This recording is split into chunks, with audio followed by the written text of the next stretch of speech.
Imagine waking up tomorrow to breaking news. Iran has attacked the United States. Missiles fired at American bases. Cyber attacks crippling infrastructure. Maybe even direct strikes on U.S. soil. Now the question becomes unavoidable. What would Donald Trump do next? To understand that, you have to understand his pattern. Trump has never approached Iran quietly. During his presidency, he withdrew from the nuclear deal and launched what he called a maximum pressure campaign, crushing sanctions, economic isolation, and constant warnings that Tehran would face consequences if it crossed certain lines. His philosophy was simple: strength first, negotiation second. And when he believed a line had been crossed, he acted fast. In 2020, he ordered the strike that killed Iranian General Qasem Soleimani, one of the most powerful military figures in Iran. That decision shocked the world. Many feared it would spark a full-scale war. Iran retaliated with missile attacks on U.S. bases in Iraq. For a few tense days, the world held its breath. But Trump didn't escalate into full invasion. Instead, he combined force with pressure, tightening sanctions and doubling down on deterrence.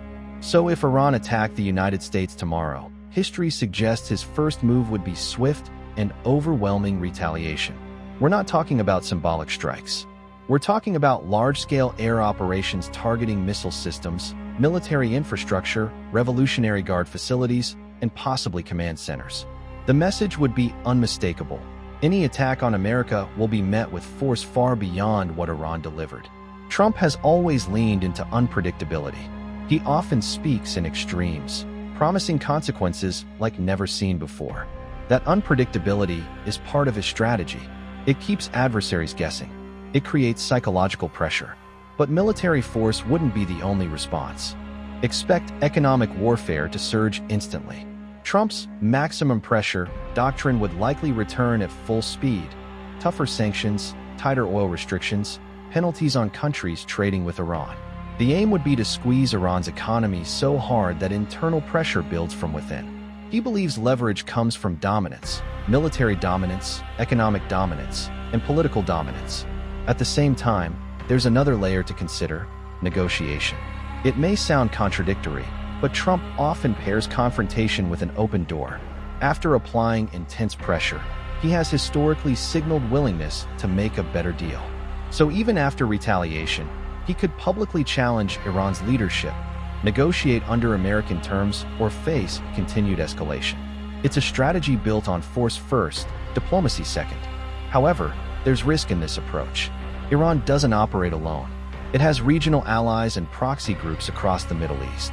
A major American strike could trigger wider retaliation, attacks on U.S. interests abroad, disruptions in global oil markets, instability that spreads far beyond two countries. And once escalation begins, controlling it becomes harder. There's also domestic politics. A direct attack on the United States would unite much of the country in the immediate aftermath. But prolonged conflict? That's where divisions would emerge. Trump's base tends to favor strength and decisive action, but Americans historically grow cautious about extended wars. So what's the most realistic outcome? If Iran attacked tomorrow, Trump would likely respond with immediate, visible, overwhelming force. He would escalate quickly to reassert deterrence. He would intensify economic punishment. And then, from a position of dominance, he might signal willingness to negotiate on new terms. The core philosophy would remain consistent: project strength, punish aggression, and force the opponent into a corner. Whether that strategy prevents wider war or accelerates it depends on how Iran responds, and how far both sides are willing to go. One thing is certain: under Trump, the response would not be quiet, gradual, or symbolic. It would be loud, it would be decisive, and it would reshape global politics overnight. The real question isn't just what Trump would do. It's whether the world could absorb the consequences of it.